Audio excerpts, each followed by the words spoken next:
हमारे साथ एहसन इकबाल साहब मौजूद हैं। एहसन इकबाल साहब, बहुत शुक्रिया हमें शो में ज्वाइन करने के लिए।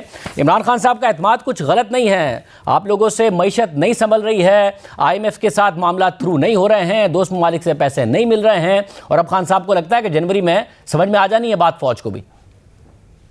देखिए, मेरा ख्याल है कि फौज हो या इस्टेब्लिशमेंट हो या अदलिया हो, उन सबको ये बात यकीनन समझ लग जाएगी कि जो 4 साल का तजुर्बा इस मुल्क के अंदर किया गया, एक ना तजुर्बेकार और नाअहल शख्स को वजीर आजम बना के आज उसके क्या खुमियादा पूरी कौम को भुगतना पड़ रहा है। आप देखिए कि इन्होंने जो 4 साल में मईशत चलाई, उसके अंदर जब दुनिया के अंदर गैस की कीमतें इंतहाई सस्ती थीं तो उस वक्त इन्होंने उसको प्रोक्योर नहीं किया। जब दुनिया के अंदर गैस और पेट्रोल महंगा हो गया तो ये मुल्क के अंदर सस्ता करके मुल्क को खसारे में झोंक गए। जो रियल स्टेट माफिया है उसके जरिए इन्होंने ऐसी टैक्स स्कीमें दी कि जिसके जरिए पाकिस्तान में एक मसनूई इंपोर्ट का बाजार गर्म हुआ, गाड़ियां इंपोर्टेड मंगाई गई और तो खसारा इतना बड़ा कर गए कि वो अनमैनेजेबल हो गया। पाकिस्तान की तारीख का 80% कर्जा जो है वो इमरान खान साहब के दौर में लिया गया। 2018 में जो कर्जों की अदायगी का बोझ 1700 अरब था, जब इन्होंने हुकूमत छोड़ी तो अब वो 4,500 अरब हमारे हिस्से में आया है। ये हुकूमत आई 10 अप्रैल को, शाहजेब 1 अप्रैल को वजारत खजाना कह चुकी थी कि आखिरी सेमाई के लिए देने के लिए उनके पास तजारती जो तरक्याती बजट है उसके लिए कोई पैसा नहीं है। तो इंटरनली तो ये खजाना, मगर ऐसा इकबाल साहब, अब आप अगले मगर मसला ये ना, आप सूरत हाल संभालने के लिए आए थे ना, ये सब कुछ पता था, इसलिए तो नहीं आए थे कि 8 महीने बाद शहबाज शरीफ साहब बताएंगे कि मुझे भी नहीं पता था कि मईशत की क्या हालत है। आपने पहले मिफ्ता इस्माइल को लगाया, उन्हें फारिग करके इस डार साहब को लेकर आए, डार साहब ने जितने वादे किए वो नहीं मुकम्मल हो रहे हैं, तो मुल्क तो फंसता जा रहा है। जान की अमान पाऊं तो मैं भी कुछ अर्ज करूं। देखिए, हम आए थे मुल्क को संभालने के लिए, तो अल्हम्दुलिल्लाह हमने संभाला कि वो लोग जो फरवरी से जब इन्होंने IMF का मुआहदा तोड़ा उस वक्त से दाव लगना शुरू हो गया था, पेच लगना शुरू हो गया था कि पाकिस्तान कितनी देर में डिफॉल्ट करेगा। जब ये हुकूमत गई है तो लोग कह रहे थे कि 2 हफ्तों में डिफॉल्ट कर जाएगा। अल्हम्दुलिल्लाह हमने मुश्किल फैसले किए और हमने पाकिस्तान को दोबारा IMF प्रोग्राम में शामिल भी किया और डिफॉल्ट की सूरत हाल को भी बचाया। अभी जो $1 बिलियन की पेमेंट होनी थी बॉन्ड की, तो सारे लोगों ने फिर PTI के और इन लोगों ने शोर मचाया कि मुल्क डिफॉल्ट कर जाएगा। मुझे आप ये बताएं कि पाकिस्तान का जो आर्च राइवल है, हमारा हमसाया मुल्क, वो ये नहीं कह रहा कि पाकिस्तान जो है कोलैप्स कर जाएगा, वो ये नहीं कह सकता कि पाकिस्तान जो है बिल्कुल दिवालिया हो जाएगा। लेकिन इमरान खान साहब और PTI ने 24 घंटे एक नफसियाती जंग पाकिस्तान के खिलाफ शुरू कर रखी है। मगर ऐसा इकबाल साहब सिर्फ नहीं, खान साहब नहीं कह रहे हैं, माहिरीन मईशत भी कह रहे हैं, माहिरीन मईशत भी कह रहे हैं कि IMF की प्रोग्राम की बहाली नागुज़ीर है, जबकि वजीर खजाना कह रहे हैं कि आई डोंट केयर।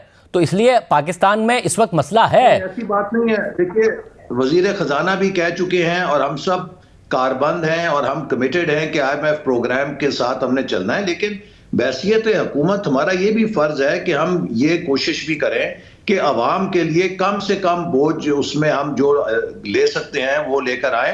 देखिए, जो इस वक्त पाकिस्तान के अंदर ऑलरेडी महंगाई की सतह है वो दुनिया के अंदर हाईएस्ट है, ग्लोबल इन्फ्लेशन भी बहुत ऊंची जा रही है।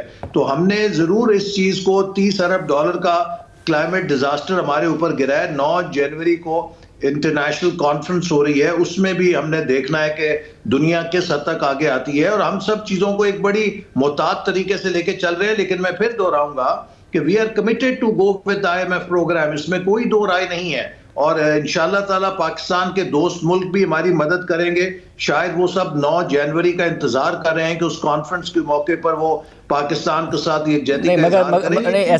ऐसा इकबाल साहब, जो पहले UN की अपील थी, जितनी उन्होंने अपील की थी उसके मुताबिक भी पैसे नहीं मिले थे पाकिस्तान को, तो 9 जनवरी का इंतजार कर रहे हैं हमारे दोस्त ममालिक, या IMF प्रोग्राम की बहाली का इंतजार कर रहे हैं हमारे दोस्त ममालिक कि उन्हें पता हो कि पैसे देंगे तो मिलेंगे भी, कहीं पाकिस्तान डिफॉल्ट की तरफ नहीं चला जाएगा। जो प्रैक्टिकल अप्रोच है वो क्या है? आपको लग रहा है 9 जनवरी का इंतजार कर रहे हैं? पहले वाली अपील में कौन से पैसे आ गए पाकिस्तान को? मैं यकीनन पाकिस्तान को एक मुआशी बहरान का सामना है, और ये मुआशी बहरान आज किसी के शुबा नहीं है कि हमें विरसे में मिला है, और हमने अल्हम्दुलिल्लाह इसको स्टीयर किया है। और आइंदा भी स्टीयर करेंगे। एक रिफॉर्म्स का पाथ है जिसके ऊपर हमने चलना है। कुछ रिफॉर्म्स जो हैं वो इलेक्शन से पहले हो सकती हैं और कुछ डीप स्ट्रक्चरल रिफॉर्म्स जो जरा दूर रस होती है उनको इलेक्शन के बाद हुकूमत आके करेगी। लेकिन ये बात तय है कि पाकिस्तान IMF के प्रोग्राम के साथ रहेगा।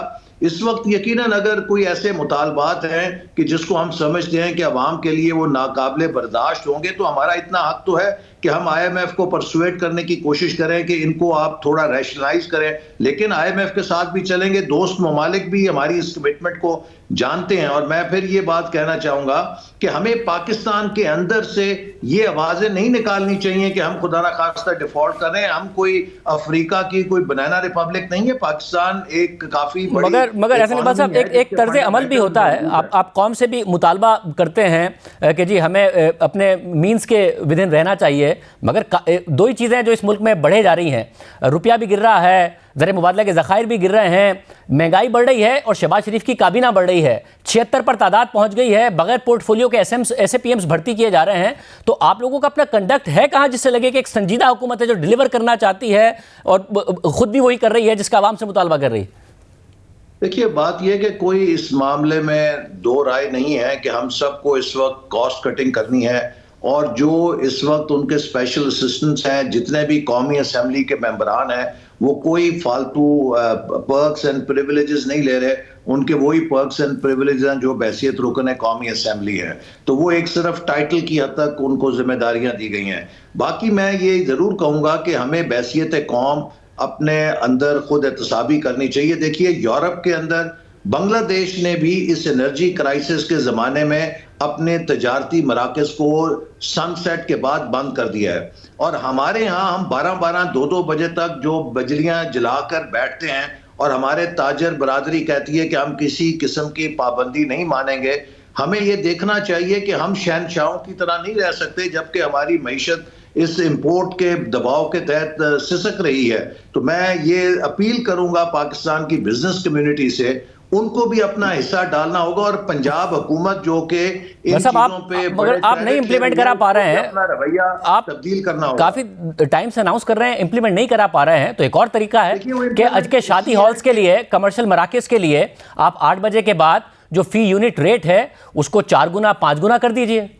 ये कर दीजिए शाहजेब। उसमें सूरत हाल है ना कि जो सूबाई हुकूमतें हैं, इन्फोर्समेंट के लिए हम उनके डिपेंड करते हैं। और पाकिस्तान की सबसे बड़ी जो डेंसिटी है पॉपुलेशन की वो पंजाब सूबे में है। और पंजाब का जो कंजम्पशन का पैटर्न है वो पूरे मुल्क को मुतासिर करता है। और इसीलिए मैं उम्मीद करता हूं कि पंजाब की हुकूमत भी सियासत नहीं करेगी बल्कि अपनी कौमी जिम्मेदारी को महसूस करेगी। और इस हवाले के साथ वो जो हुकूमत की एनर्जी बचाओ के जो इकदामात हैं उसमें वो हिस्सा लेगी। तो आपको नहीं लग रहा कि जनवरी में इस्टेब्लिशमेंट का भी आप पर दबाव आ जाएगा, जो कि इमरान खान साहब की उम्मीद है कि जी चीज़ें नहीं संभल रही हैं, एक नए मैंडेट के साथ नई हुकूमत चाहिए, इसलिए इलेक्शन की तरफ जाएं?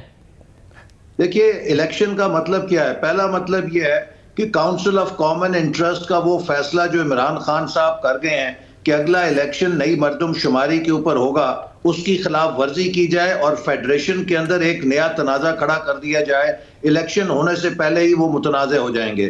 दूसरी बात यह है कि जब आप खुद कह रहे हैं कि मईशत के ये हालात हैं और जब दहशत गर्दी के भी हालात हमारे सामने हैं, तो हम 4 महीने के लिए मुल्क को किसी बेयकीनी के अंदर धकेल दें जिसमें मुल्क की कोई फुल फ्लैश्ड हुकूमत ना हो। तीसरी बात यह कि सिंध और बलूचिस्तान के अवाम जिनको अगले 6-8 महीने हमें अपने पैरों पे खड़ा करना है, उनके सर पे छत डालनी है, उनको भूल के हम इमरान खान साहब की जो ईगो है उसे मुतमईन करने के लिए पूरे मुल्क को झोंक दें इलेक्शन के अंदर। मैं समझता हूं कि ये गैर फितरी भी है, गैर सियासी भी है और गैर आईनी भी है, चूंकि काउंसिल ऑफ कॉमन इंटरेस्ट का फैसला खुद इमरान खान साहब करके गए हैं। मगर ऐसा नहीं बात साहब, कुछ उसके बाद 4 महीने हल्का बंदी के होंगे, अगस्त तक ये मुद्दत खत्म होगी, फिर अक्टूबर में इलेक्शन हो जाएंगे। मगर ऐसा नहीं बात साहब, कुछ करते भी तो नजर आए ना। एक तो फिर माशी फ्रंट पर मैंने आपसे सवालात किए, दूसरा आप खुद जो दहशतगर्दी की बात कर रहे हैं उसमें अमेरिका हो, बरतानिया हो, सऊदी अरब हो, आप देख रहे हैं किस किस्म के थ्रेट का इजहार किया जा रहा है पाकिस्तान के हवाले से जो उनका यहाँ पर स्टाफ मौजूद है। ये क्या कोई अच्छी हेडलाइंस जा रही हैं? दहशतगर्दी के हमले बढ़ गए हैं, बहुत ज्यादा इजाफा हो गया है इस साल, तो कंट्रोल हो क्या रहा है एग्जैक्टली? अगर ना मईशत कंट्रोल हो रही है ना दहशतगर्दी कंट्रोल हो रही है।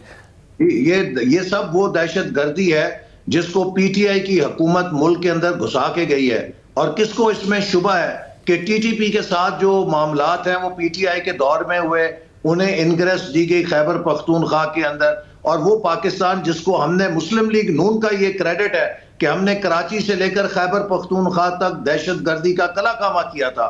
आज हम दोबारा इस चैलेंज का सामना कर रहे हैं और इंशाल्लाह इसको उसी तरह निपटेंगे जैसे हमने पहले इससे निपटा था। और कहाँ है कोई पॉलिसी कहाँ नजर आ रही है, क्या किस तरीके से निपटेंगे? मिनिस्टर ने भी आज कहा है कि वो नेशनल सिक्योरिटी की कॉन्फ्रेंस बुला रहे हैं और ये तजवीज भी ज़ेरे गौर है कि ऑल पार्टीज कॉन्फ्रेंस की जाए ताकि हम नेशनल रिजॉल्व इसके ऊपर अपनी सामने लाएं, क्योंकि ये चीजें वो हैं जो सियासत से बालातर हैं। हम आपस की सियासत कर सकते हैं लेकिन मुल्क के अंदर दहशतगर्दी के मसले के ऊपर कोई कॉम्प्रोमाइज नहीं हो सकता। मुल्क के जो मफादात हैं उनसे खेलने की किसी को इजाजत नहीं दी जा सकती और हुकूमत इस फ्रंट के ऊपर भी और मईशत के ऊपर अपना किरदार अदा कर रही है। और जहां तक एस्टैब्लिशमेंट का सवाल है, शायद एस्टैब्लिशमेंट मेरे और आपसे ज्यादा बाखबर है, चूंकि उसके जराए काफी हैं कि मुल्क को इस अंजाम में पहुंचाने के लिए किसने कितना हिस्सा डाला है। बहुत शुक्रिया। हसन इकबाल साहब हमारे साथ मौजूद थे।